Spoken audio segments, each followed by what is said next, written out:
Welcome back, everyone, to the Quantum Connection podcast. My name is Heather Crimson with my co host, Vanessa Baldwin. Today, we have a very special returning guest that we're super excited to chat with, Dr. Martin Moore-Ede. And he's returning. He's previously been on our podcast a while back. So please go back and check that out. Episode number 18, actually.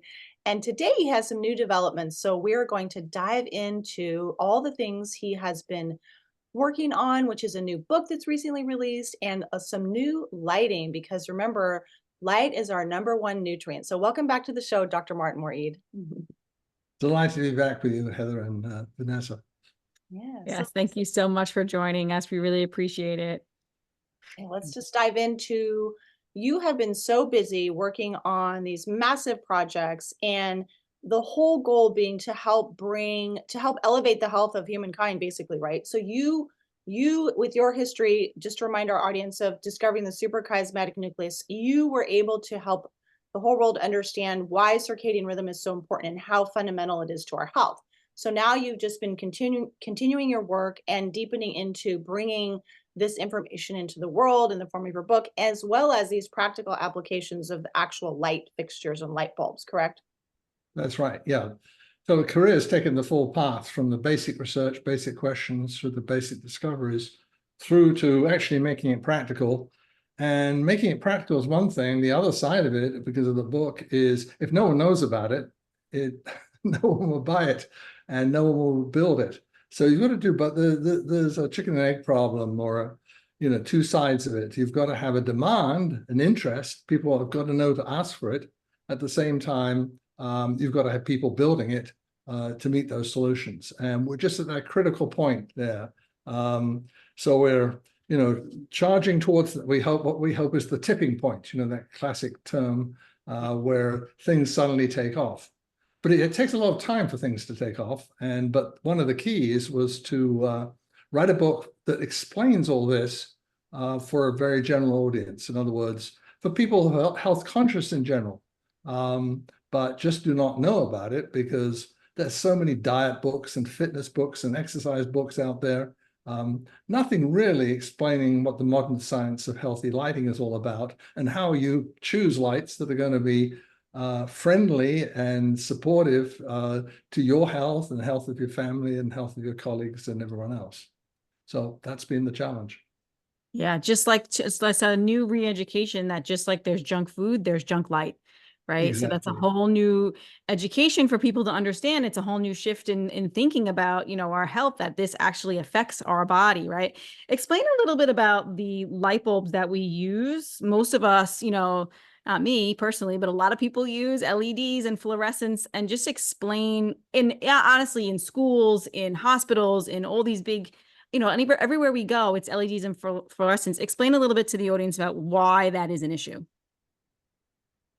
What's happened with light is that with us everyone becoming more conscious about climate change and the need to conserve energy, there's been a whole focus on energy efficiency. And that's led us down a somewhat dangerous path in terms of lighting, because what people have been using is lights that consume less electricity and produce bright white light. And when you do that and really go to the extreme, such you do with the modern LED lights, what you're getting is light that may look appealing or may look white, but in fact, it has harmful levels of certain of the color wavelengths of light, most specifically the blue wavelengths, particularly at nighttime hours. So what we're doing, and what's happened is the government regulations have now been enforcing this.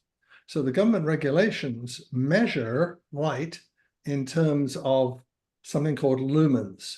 Now, lumens has been something around since the beginning of the last century, back in the early 1900s.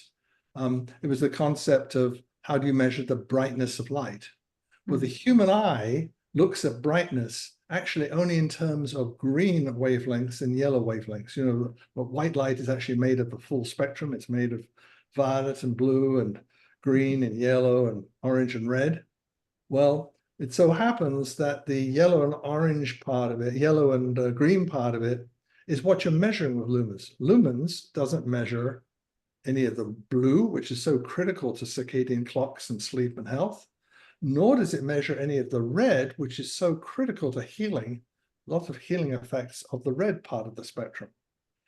So we've replaced the old-fashioned light bulb, the incandescent light bulb, which was quite low in blue and very high in red. And that's what Edison fundamentally invented. It sort of resembled candlelight in a sense. It's what he was trying to do. We replaced this now with LEDs that have a very artificial spectrum. And so the big problem is the only thing available readily in the stores now are LED lights. Fluorescents are getting banned also because of their mercury contact and the like. The halogens have been effectively banned. The regular incandescents are banned and so forth.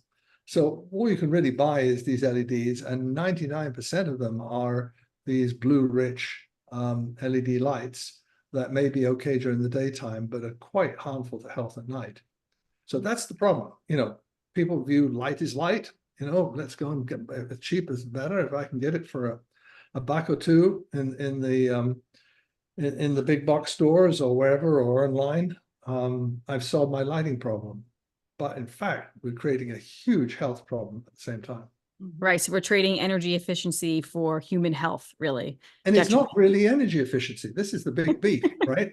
Because energy, if you measure energy efficiency only in terms of green and yellow wavelengths, then you are really not, you know, energy efficiency, even defined on the Department of Energy website, is doing the same thing for less energy. Well, we're not doing the same thing, you know. So and so if you're only selling brightness and cheapness, then this is what you get. And unfortunately, people just do not understand that you are radically affecting your health, your cancer risk, breast cancer risk, prostate cancer, obesity, diabetes, heart disease, huge numbers of diseases associated with being, particularly during the evening and night hours, being exposed to these blue-rich LED lights. So it's a huge problem. And as I say, I've written the book to try to wave awareness. It's a bit like Silent Spring and DDT, you know, that famous book, where basically DDT was widely used and sprayed everywhere. And then one book came along and people suddenly woke up to the fact that we're killing so much wildlife with the DDT and so much poisoning going on. And finally it got banned and is now internationally banned and so forth. But, you know, it's the same sort of situation. Asbestos was a great thing for insulation until we realized it causes cancer. Yeah, we've got, and the thing about light, it's so easy to fix this problem. You know, getting rid of chemicals in the environment is really tough because it's, you know, particularly the PFAS, you know, forever type chemicals, very hard to do. But all you need to do here is actually change the light bulb. It's as simple as that. That is really fantastic. If people knew. So that, like you were saying before we started, is that the paradigm shift is so huge. And I really am so hopeful that your book will help turn the tides like Rachel Carson's book did with Silent Spring. And so just give our listeners a snapshot overview of why exactly, like what happens in the body. How is it that light can be so profoundly impactful in changing the way our health, what happens in our bodies and then our health, therefore? Well, what happens is our eyes and all animal species, even the creatures that live deep in the oceans, are highly attuned to the blue wavelengths, particularly sky blue wavelengths.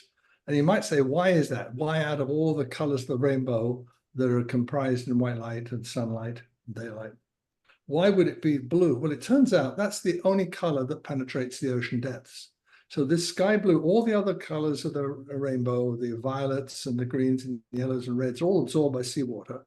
And the only thing that got to where primitive life started was these blue wavelengths. When we come out into land, you've got the blue wavelengths. That's the light that gets scattered most in the sky. That's why you get blue sky. And there are other effects which favor a signal being for blue being the signal for day and night. So basically, it's not whether the sun is up or down or whether the lights are on or off. It's how much blue there is.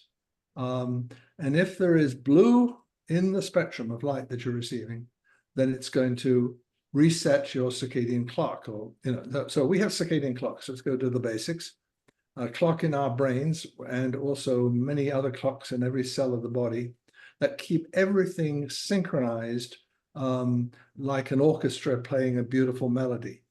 When those clocks in the body get out of sync, and this happens when you get the wrong light at the wrong time, it's like a discordant orchestra. So all the timing is off. You don't want the timing of your car to be off in the engine, and have it sputtering. In the same way, you don't want the timing of your body to be off. So we naturally were blessed by bright daylights for most of the time that our ancestors sort of were outside before they had electric light and stayed inside. And they were slept in the dark at night because very little blue is in candles and wood firelight, the lights they had. Nowadays, we're indoors over 90% of the time. We're in twilight levels of light. It's really dim indoors as compared to outside, and relatively little blue in our environment. And at night, we turn the lights on with the LEDs. And what happens, we're dosing ourselves with blue, and hence we're really totally changing what Mother Nature gave us to keep our bodies in sync with day and night.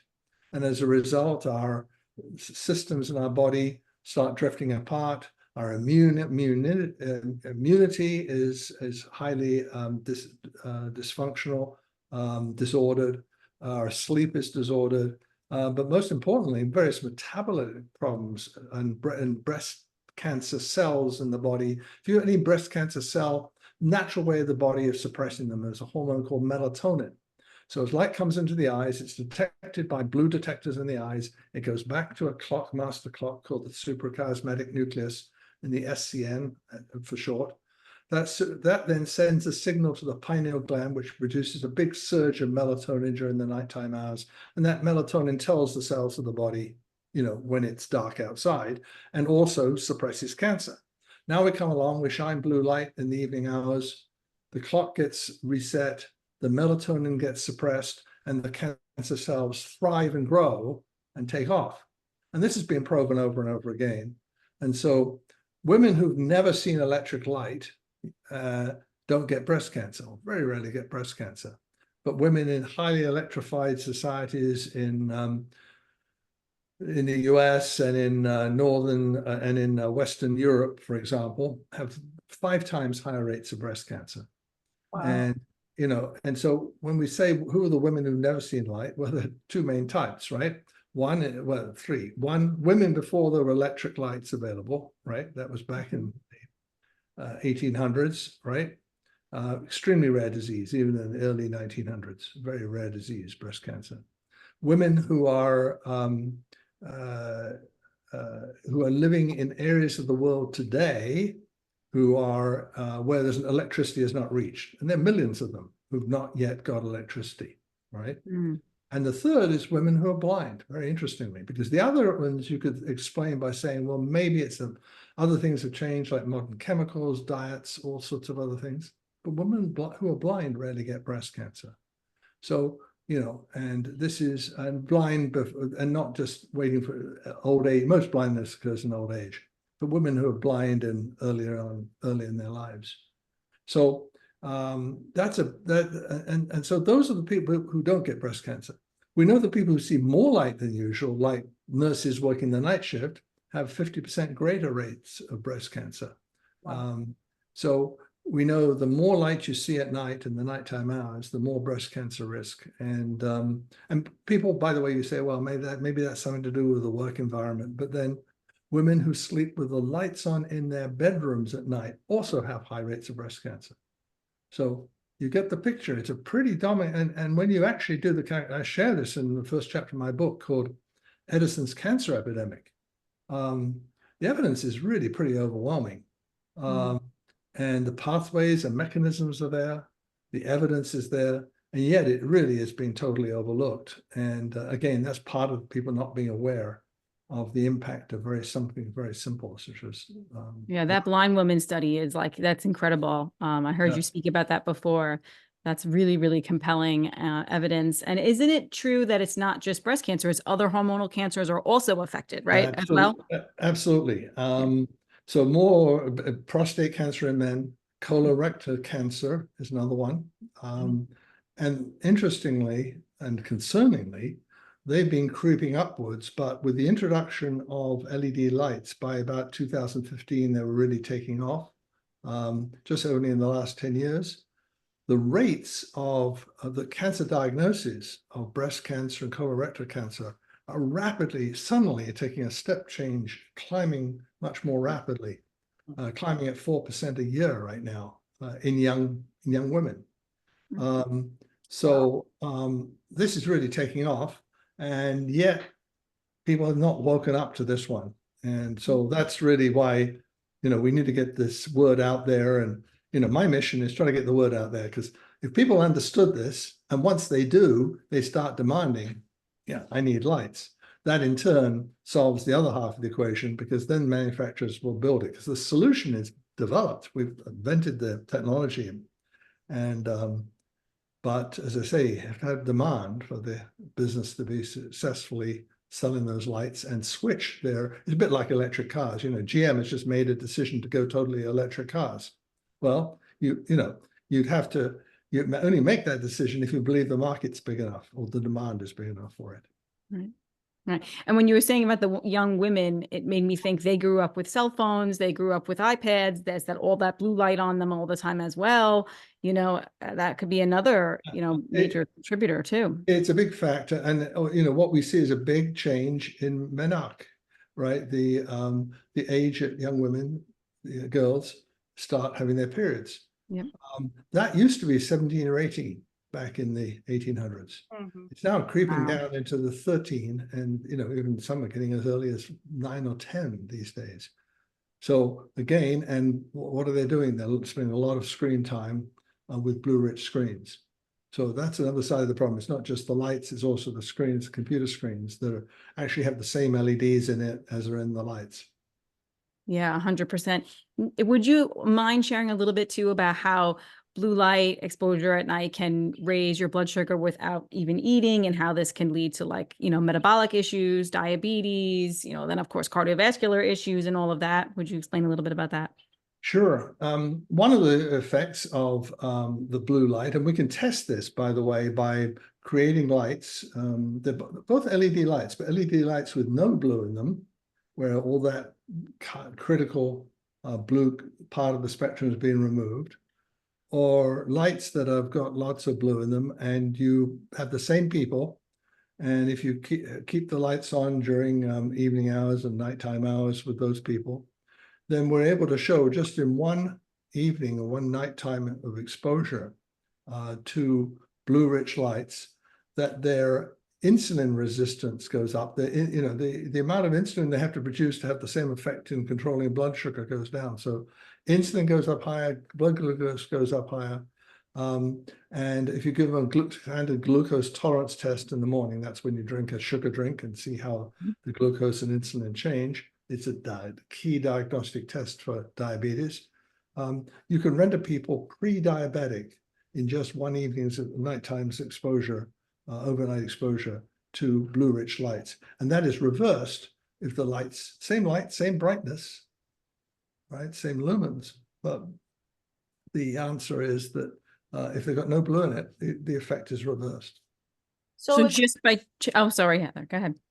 Oh, go ahead. I was just going to say, so just by removing the blue, even if the brightness stays the same, it will change that factor?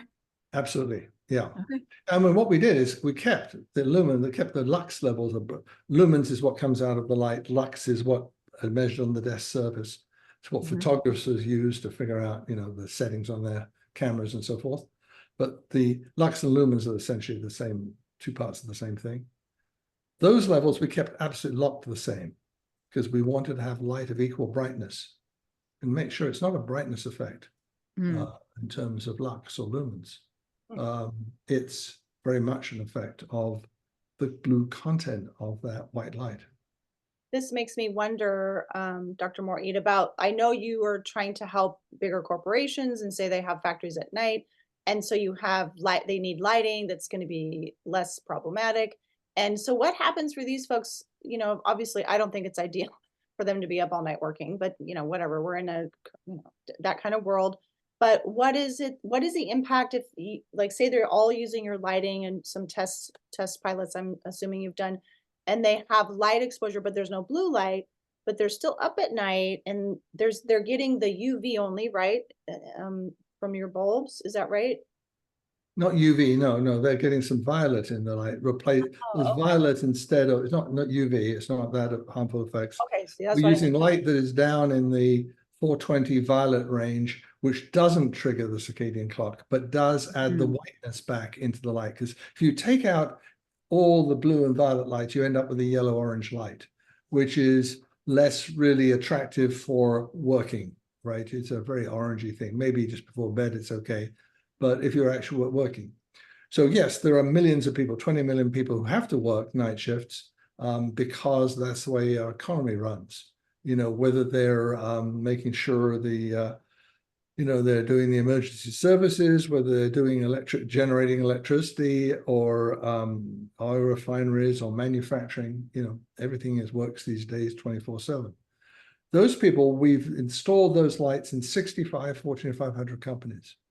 And we've done studies of them and big effects. So what we see is improvements in their sleep, improvements in their alertness on the job, and improvements in their their gastrointestinal and other type symptoms that are associated with working shifts.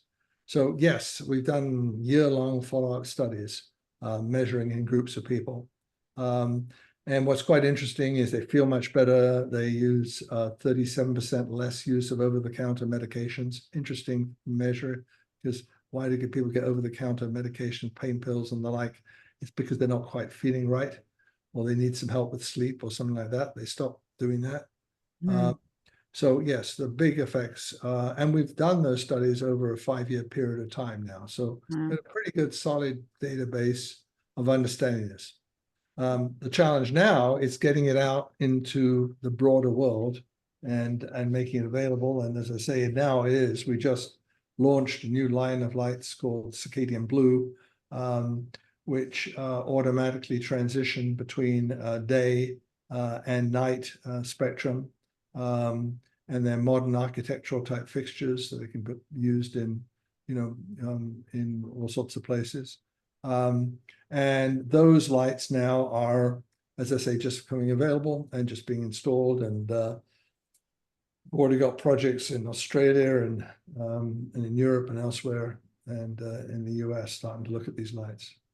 So it's like part of hopefully the doorway into helping roll out these lights for the sake of people's health is it will help with productivity. The corporations are always looking at the bottom line. So that's how I think this is great. Absolutely. Reduction of errors is very clear. Reduction errors, feeling better, productive, all those good metrics. And they're not getting the weight gain and unhealthy effects. Right. One very interesting thing, by the way, under lights that are rich in blue, the standard LEDs at night, it has quite an effect on people's appetite. It actually triggers appetite. They eat snacks. And so when we put in zero blue lights at night, we find they eat half the number of snacks, which is amazing, on the night shift. So, that hunger surge goes away. So it triggers a hunger surge at night. As you work in front of your computer screens and have to run to the fridge to grab a snack, there's something about light in that too. Yeah, well, think about it. Like if you think about hospitals, right? The rooms are full of all those, unhealthy snacks. And then if you think about people who are coming home, they have dinner, they sit home, they want to relax, they put their TV on, right? And lights are on and then they're having a snack. Like it obviously it's part of what society does, but it also is the light that's triggering that, which is really important for people to know. So it would be like amazing if, say, these light bulbs were in all the schools, in all the hospitals, in all these places, and then the screens were changed. You could have changed the obesity crisis in this world, possibly. Yeah. It's right. Like has so much potential. Yeah. And just buying diet books won't get you there. No, but because light is part of diet. Like this is part of a healthy. You have a light diet is really the key. The way you can phrase it, just to transition the message. You need a light diet, right? In other words, you need light. Let's run through it. You need to see light in the mornings that is rich in bright blue, rich light. And the best way to get it is get outside, right? In other words, there's so much brightness, so much rich blue light in the outside, and that is hugely curative to you mentally, physically.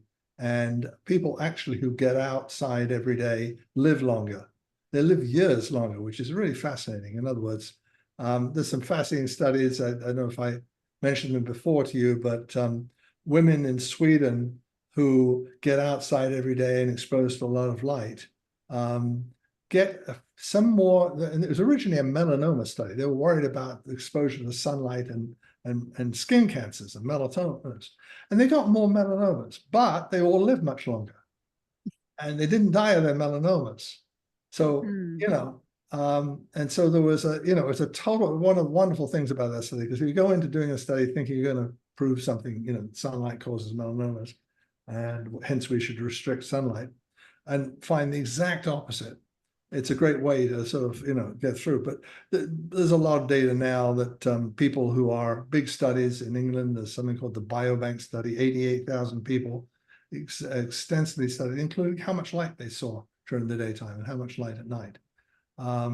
And people see, and the differences are huge, huge in psychiatric illnesses, depression, anxiety, huge in lifespan, they live longer, you know, and huge in general health. So the effects are enormous, and yet we got to get the word out. So yeah, no, this is appreciate doing this and appreciate your help in getting that word out, but it's so critical and so easy to address. Well, some of the things, Dr. Moore-Ede, we've heard in our studies and whatnot is that it's actually the artificial light that contributes way more to skin cancers and that kind of thing than it would be sunlight. So, I mean, I don't know if you've also, you know, been exposed to that idea and that research, but so I'm assuming that your light bulbs would also prevent that toxic exposure to the part of the artificial lighting that contributes to those problems. Yeah, I'm not really familiar with that area, and I haven't got any data, so I really can't comment. You know, what I like to comment on is things where I've got hard data and hard experience, and you know, the science I know. There's a lot of science I don't know, and there's a lot of things that aren't science that I don't know. Yeah, but no, I think what is known is certainly, you know, some of the early studies going back to the U.S. Navy. This is going way back in, you know, 50 years or more ago. And what they showed is people out in the Navy, they're out on the ships, they're exposed to sunlight all day long. They get 8 times more melanomas, but they live much longer than expected. You know, it's just, it's amazing stuff. So basically, even though they get them, maybe they might get a melanoma or they might get a skin cancer, they're basically they still have longevity, and it decreases their all-cause mortality, basically. Right. Because of the sunlight. So the risk outweigh, you know, the risk and benefit, we have to say you know what I mean? What is the risk versus the reward? Well, here's the issue really, because the whole focus previously has been about vitamin D, right? Get lots of sunlight, sunbathe, so you get lots of vitamin D. That's when the risk of melanoma is high. We're talking about light coming in through the eyes. So you can get light outside and still protect your body from, you know, excessive skin cancer by putting on sun creams and the like, you know, make sure they're effective, the right SP rating and so forth. But yeah, you can protect against that. You can give yourself pills very easily to get your vitamin D. You don't have to get it from there, you know, but this effect is through the eyes. And that's not a melanoma risk. Right. What do you see as the benefits of sunlight? Do you have any research on the benefits of sunlight besides the melanoma issue? Any other benefits you say? Well, I think there are. I mean, I think the issue is it's a broad spectrum of light. Various parts of the light spectrum have clear benefits. We know that, for example, light in the violet end of the spectrum kills bacteria. You know, so it acts as a disinfectant. We know that light in the 460 range, which is sort of royal blue range of light, cures jaundice in newborn babies. And that's what you do. You shine blue light on them if you've got a jaundiced baby, because the liver's not metabolizing the bilirubin properly. Light around the 480 range is what you need to synchronize your circadian clocks. That's blue. In the green, we know that there's increasing evidence for green light being effective in reversing and the pain and suffering of migraines. So pain reduction. We know it also has psychiatric or psychological effects, calming the amygdala and so forth. So being outside in a green space is really calming to the soul and to the brain and to your levels of anxiety. We know that red light, and all of these are in sunlight, the red wavelengths, very much to do with healing. And they penetrate more deeply into the body than the other wavelengths of light. And there's a whole lot of science now, photobiomodulation it's called, using these effects to treat all sorts of illnesses. But if you've got someone with scars after surgery, you can treat them with red light and they get much better. So again, and hair grows faster. So you've seen people, men deal with their bald spot by shining red light on the top of their heads. That also works. So the thing about sunlight is you've got plentiful, ample light of every part of the spectrum in there. You're getting it all, right? That was Mother Nature's light. Indoors, we're in very dim light, and we get far too little of most things, and we have to choose what wavelengths we see. We can't see them all, and we can't see them all in abundance. So that's why controlling the blue is so important. We need to really control that part because we're extremely sensitive to blue levels. But it has raised questions in people's minds about the incandescent light bulb. It produces a lot of red in the spectrum. The ones that are banned also produce a lot of infrared. And there's increasing evidence that is involved in health. So we've banished a light bulb that had some real health benefits to it. People weren't fully aware of it, but, and we've replaced it with the light bulb that is all about just providing cheap, bright, white light. Yeah, there's so much increasing evidence coming out now from Scott Zimmerman's work and Russell Ryder's work about how the infrared light from sunlight, even from an incandescent light bulb, helps your body produce subcellular melatonin. So this is melatonin within the cell, and this is a huge production of healing and repairing that happens literally all day long, for us. So if we are literally inside with LEDs and fluorescents and we're never outside and we have our windows closed, which is blocking the infrared, we have our car, windows closed, everything's closed, we're missing all of that healing opportunity each and every day. That's huge, That's right. Yeah. So we're just missing shit a lot, and we've really overlooked it, and we've taken light for granted. It's so easy, flick of a light switch, and we focus it all on vision and aesthetics. Mm-hmm. Yes, we do focus on that too, for sure, in this society. Yes, 100%. So so these light bulbs that you are coming out with, these are going to explain a little bit about when they'll be ready for purchase and how people can learn about that, and, tell us a little bit more about that. Well, first of all, you can buy the zero blue light bulbs for evening use on the Sora store. That's SORAA on Amazon. And if you look for Sora Zero Blue, that is, they're available now. They're fixed. They're light bulbs that are designed for evening use. They certainly solve the problem of getting too much blue light in the evenings. So particularly in bedroom type spaces or spaces you're in the evening. And that's a fixed light. What the new thing that's coming out later this year are light bulbs that are automatically changing between, providing the blue you need during the daytime, and putting the zero blue light, switching to zero blue light during the evening hours. So that is on its way, very close to being, they've already been developed. It's a question of, bringing them into manufacture and supply. And there are also, as I say, linear fixtures and lighting fixtures and so forth that address these issues too, and they're available now. Awesome. We will link all that for people to take a look at. And we appreciate that. And your book is going to be out soon, right? So tell us about that. It's on, we've just been released on pre-order on Amazon, and I've got it up there with a 33% discount, which it's a book that's packed with color pictures because you need a color to explain light. And so, but I've got it up there for 33% off on pre-order. If you pre-order it before July 1st, the book then comes out on July 2nd, I think technically, it will be shipped.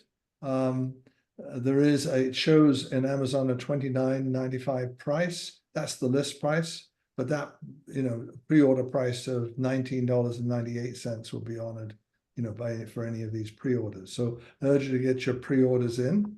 We've already had a great response, and we're just in day 2 here. Nice. Yeah, and so I appreciate it. I gather you put your pre-order in, so appreciate that. I did. Mine was in. I pre-ordered it yesterday. I was like, oh, I gotta get. I appreciate Substack, but I prefer a real book. Like for me, that as a reader, that's just how I like to read. So I love that. So I love a real book that you can hold. So I love that you did this because and it's great to direct this to clients, and so of course I want to read it as well. So yeah. No, exactly. And that's one of the things where it's very clear that people are asking for this. 87% of my Substack readers, the Substack readers have been great. They've got thousands of them. It became a bestseller on Substack.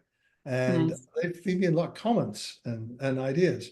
And the thing about it, if it's online, you can tweak it and change it and update it. And if there's something misleading in it or something need corrected, you can fix it. So it's been an evolving project with a lot of support from people as I've done this. And now it's out in a book. So it's, the physical book is now here. And this is, actually, watch how it does it here, right? Yeah. And so the physical book is there. And yes, and so it's something you can hand to people, something you can, if you want to get your boss to install lights in your workplace, something you can give them, physical, tangible. So that's why we've done it, and hopefully we get it out there, but we're selling it worldwide. So yeah, we're getting a lot of interest from all over. Yeah, we'll continue to share it for sure. Gotta get your book order in before the end of June. Yeah. At the end of June, that's right. When you're gonna, so hopefully your podcast listeners get to hear this in time. Yeah, they will. Yeah, absolutely. We'll make sure of that. So I wanted to go ahead, Heather. I'm going to say, like, as a world-class light expert, right? What does your daily light diet look like?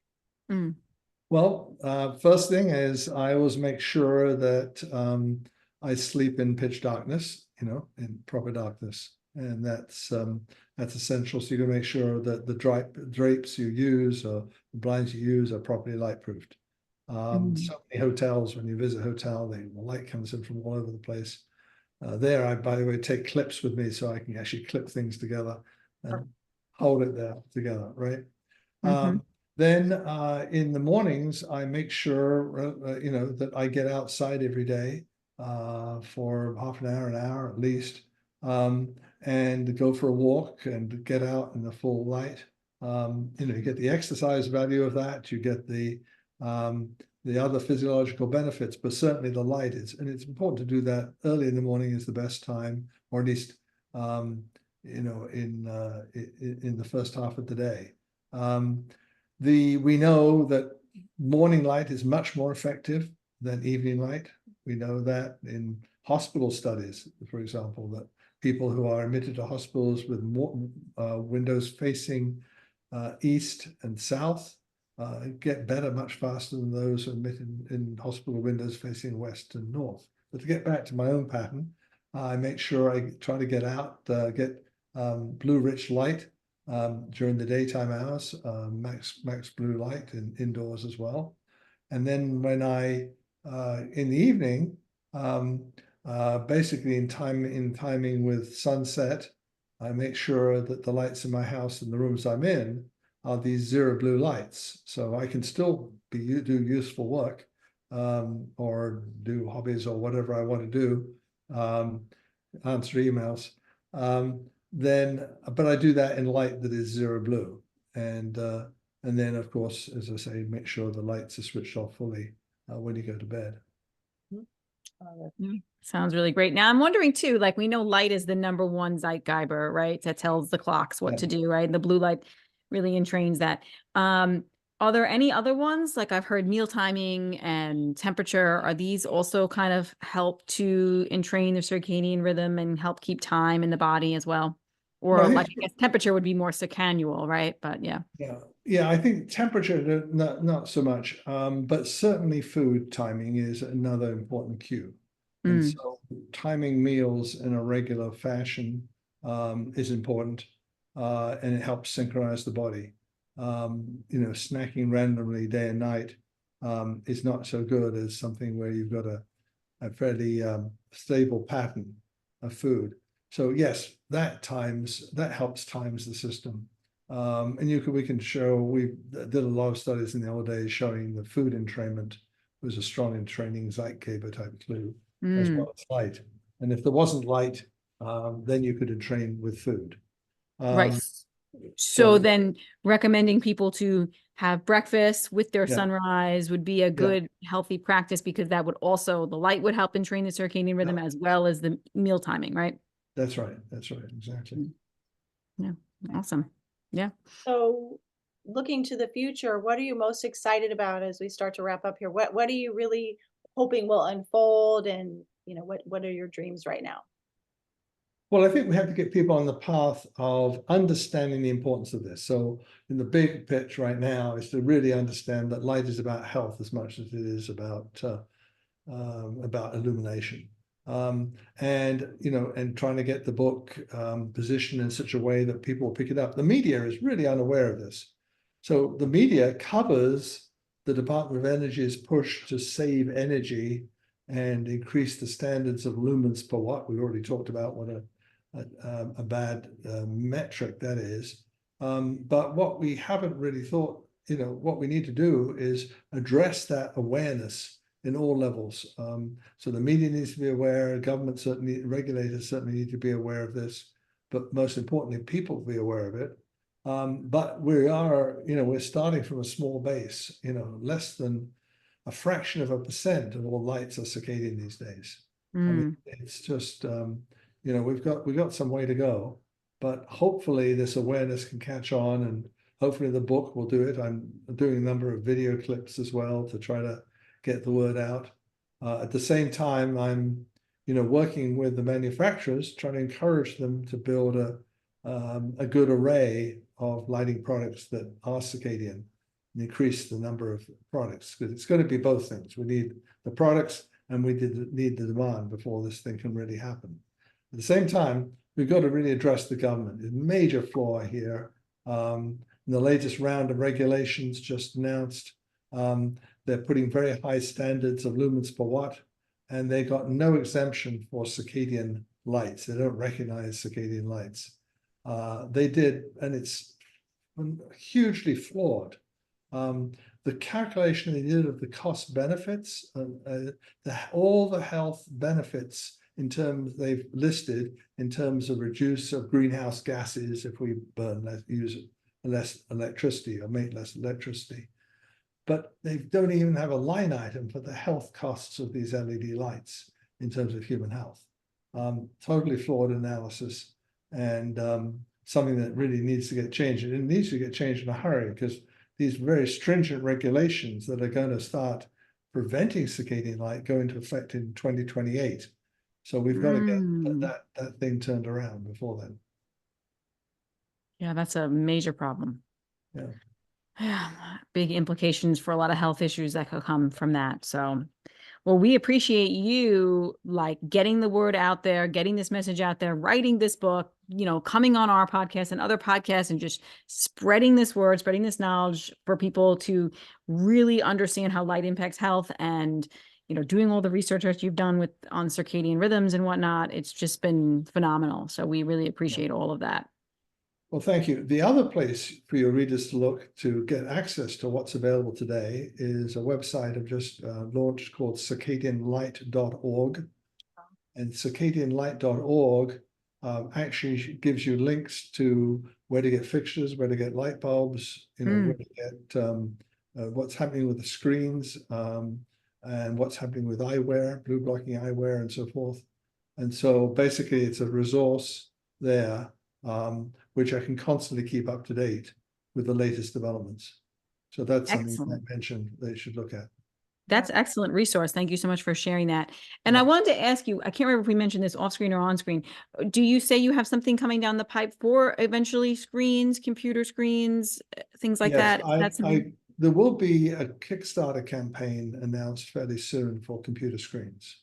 So Okay. as soon as I'm aware of that, we'll be broadcasting it as soon as that officially comes out. But that's an approach. So because the technology now exists, prototype computer screens have been developed using our IP, using our technology, zero blue technology, which automatically change the computer screen still looks white and still looks normal colors, but during the daytime it emits blue light. During the nighttime it doesn't emit blue light.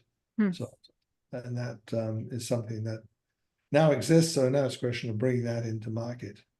Yeah, that would be amazing because unfortunately, technology is necessary. We need to use it, right? So, we have to figure out a way to use that in a healthy way also. So we look forward to learning more about that when that comes out too. So amazing.